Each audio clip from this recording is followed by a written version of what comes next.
مجرم ہو تو جرم اشکوں سے دھوتے ہوئے آؤ، آؤ در تواب پہ تو روتے ہوئے آؤ۔ مذکور ہے قرآن میں توبہ کا طریقہ، محبوب کی دہلیز سے ہوتے ہوئے آؤ، محبوب کی دہلیز سے۔ یہ شفاعت کی سند ہے، مدینے کی حاضری، اور وہاں تو ریاض الجنہ بھی ہے، جنت کی کیاری بھی ہے۔ محراب سے لے کر روضے تک جو جگہ ہے اسے جنت کی کیاری کہتے ہیں، ریاض الجنہ بھی ساتھ میں ہے۔ جنت کا ایک اصول ہے کہ جو بندہ داخل جنت ہو گیا پھر وہ نکالا نہیں جائے گا۔ دنیا سے جو شخص ایک مرتبہ جنت میں چلا گیا پھر اسے وہاں سے نکالا نہیں جائے گا۔ تو اسی لیے ریاض الجنہ اور جنت کی کیاری محبوب کے در میں رکھی گئی کہ جو یہاں آ گیا اب اسے جنت مل گئی ہے، سند پا گئے۔ تو اللہ سلامت رکھے، بار بار حرمین طیبین کی باادب حاضریاں عطا فرمائے، ادب کے ساتھ عطا فرمائے۔ جب بھی جائیں ادب کے ساتھ جائیں۔ لوگ وہاں جاتے ہیں تو آج کل چونکہ پابندیاں کچھ کم ہو گئی ہیں، سختیاں بھی کم ہو گئی ہیں۔ پہلے زیادہ سختی ہوتی تھی تو لوگ ذرا خاموشی سے بیٹھتے تھے، اب یہ ہوتا ہے کہ لوگ نعرے بھی لگا رہے ہوتے ہیں، بلند آواز سے زور سے پڑھ رہے ہوتے ہیں، تو وہاں پر ادب کبھی بھی ہاتھ سے نہ چھوٹے۔ یہ راہ حق ہے سنبھل کے چلنا، یہاں ہے منزل قدم قدم پر، سنبھل کر پاؤں رکھنا حاجیو شہر مدینہ میں، کیونکہ اللہ نے خود اپنے محبوب کے در کا ادب سکھایا ہے کہ اپنی آوازوں کو پست رکھو۔ وہاں زبان نہیں، وہاں تو دل کلام کرتے ہیں، وہاں تو آنکھوں سے اظہار ہوتا ہے۔ اللہ کرے کہ وہ خاموشی نصیب ہو کہ جسے کہا گیا کہ میں لب کشا نہیں ہوں اور محو التجا ہوں، میں محفل حرم کے آداب جانتا ہوں۔ تو یہ آداب کا علم ہونا چاہیے، تو پھر وہ جو حاضری مدینہ ہے وہ حضوری والی حاضری ہوتی ہے۔ اب تو فیشن بن گیا، یہیں سے موبائل ہاتھ میں ہوتا ہے اور لوگ یہیں سے نعرہ مار کے جا رہے ہوتے ہیں، اور اب تو دل بڑا دکھتا ہے کہ جب روضہ رسول پہ لوگ حاضر ہو رہے ہوتے ہیں صلی اللہ علیہ وسلم، تو ایک ہاتھ میں ان کے موبائل ہوتا ہے اور ایک ہاتھ میں چپل ہوتی ہے۔ اچھا، موبائل میں لائیو کال لی ہوئی ہے، اپنے گھر والوں کی کسی کو کال ملا دی، یا کسی نے کہا ہوگا کہ جا کے وہاں کال ملا دینا۔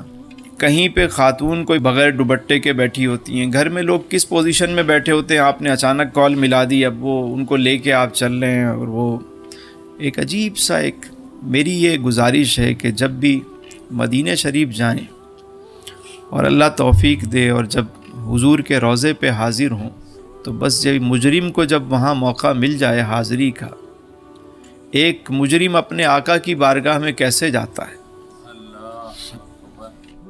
تو بس آنکھوں سے آنسو ہوں اور توجہ جو ہے وہ وہیں پر ہو۔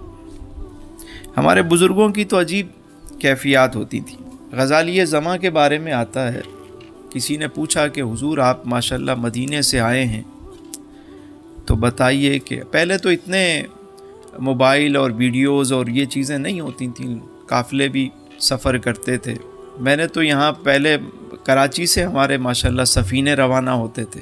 آخری سفینہ جو مجھے یاد ہے وہ سفینہ شمس یہاں سے گیا تھا، اور میں کئی حجاج کو چھوڑنے گیا تھا، تو وہ مجھے یاد ہے کہ مہینوں کا سفر ہوتا تھا۔ اور اس سے پہلے لوگ پیدل جاتے تھے، مطلب اونٹوں پہ جاتے تھے، مطلب حج کے بعد ہی محرم میں سفر روانہ، اگلے سال کے لیے قافلے حج کے لیے روانہ شروع، پورا سال لگتا تھا لوگوں کو جانے میں آنے۔ ان سے پوچھا گیا کہ آپ مدینے سے ہو کر آئے ہیں تو وہ جو جالیاں ہیں وہ دیکھی ہوں گی آپ نے، حضور کے روضے کی جالیاں کیسی ہیں؟ اب دیکھیے جواب انہوں نے کیا دیا کہنے لگے کہ سنا ہے کہ سنہری ہیں، سنا ہے کہ سنہری ہیں، یعنی یہ وہاں جا کے یہ کیفیت ہے کہ آنکھ اٹھا کے بھی نہیں دیکھا جاتا کہ میں کیسے دیکھوں، اور یہاں لوگ وہاں کھڑے ہو کے مطلب باتیں کر رہے ہوتے ہیں۔ اور بہرحال ادب والی محفل ہے، یہ ادب جو ہے وہ ضرور سیکھیں۔ حضور کے در کا ادب جو ہے، اگر ادب مل گیا نا آپ کو تو پھر یہ ذہن میں رکھیں کہ عشق رسول جس کے سینے میں ہے وہ کہیں بھی رہے مدینے میں ہے، تو وہ حضوری پھر نصیب ہو جاتی ہے۔ کوئی دور رہ کے بھی پاس ہے، کوئی پاس رہ کے بھی دور ہے، میرے مولا تجھ سے گلا نہیں، یہ فقط نصیب کی بات ہے۔ تو ادب یہی بزرگوں نے سکھایا، یہی بڑوں نے سمجھایا کہ وہ ادب ہے۔ وہاں تو بڑے بڑے علماء اور مشائخ کو میں نے دیکھا کہ اپنے عمامے سے، اپنی پلکوں سے جو ہے ان گلیوں کو بہارا کرتے ہیں۔ جو سمجھنے والے ہیں وہ اپنی دستار رکھ کے جاتے ہیں، وہ پتہ ہے فقیر بن، تو کم از کم ہم اپنا موبائل ہی بند کر کے جائیں وہاں، یا اس کو سائلنٹ پہ رکھ کے، مطلب وہاں موبائل کا کوئی کام نہیں ہے، وہاں دل کلام کرتے ہیں۔ حضرت خالد محمود خالد علیہ رحمہ نے جو بات فرمائی کہ قربان میں ان کی بخشش کے مقصد بھی زباں پہ بن مانگے دیا، اور اتنا دیا کہ دامن میں ہمارے سمایا نہیں۔ اور کبھی بھی کوئی کیفیت طاری ہو جائے، کبھی کرم ہو جائے خواب میں، تو کوشش کیا کریں کہ وہ کسی سے اس طرح ذکر نہ کیا کریں۔ یہ بڑی اہم بات ہے، کبھی کسی سے ذکر نہ کیا کریں عام آدمیوں سے۔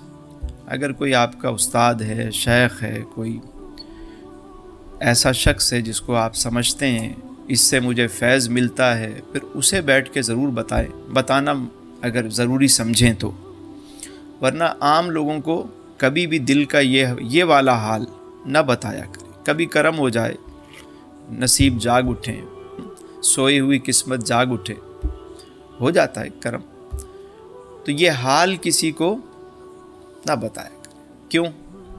دیکھیے، آپ نے کوئی ملازم رکھا ہے، کوئی غلام رکھا، اس کو آپ نے دروازے کے باہر چوکیدار بنا کے بٹھا دیا کہ تم وہاں بیٹھنا، وہ وہاں بیٹھ رہا ہے، روزانہ کام پورا کر رہا ہے، آپ نے دیکھا کہ بہت اچھا ہے، عادت بھی بہت اچھی ہے، اطوار بھی بہت اچھے ہیں، اخلاق بھی بہت اچھا ہے، کردار بھی بہت اچھا ہے، اور محبت کرتا ہے، بہت پیار کرتا ہے، ہماری آل کا، سب کا خیال رکھتا ہے، بڑا ادب ہے اس میں۔ آپ نے پھر اس کو کہا کہ چلو اب تم کوئی سودا لایا کرو، کوئی کام ہو تو اندر آ جایا کرو، گھر کے اندر کے کام کاج بھی کرنے لگا۔ کچھ ٹائم گزرا، آپ نے دیکھا کہ بہت مناسب ہے، بہت اچھا ہے، آپ نے کہا بھئی اور آگے آ جاؤ۔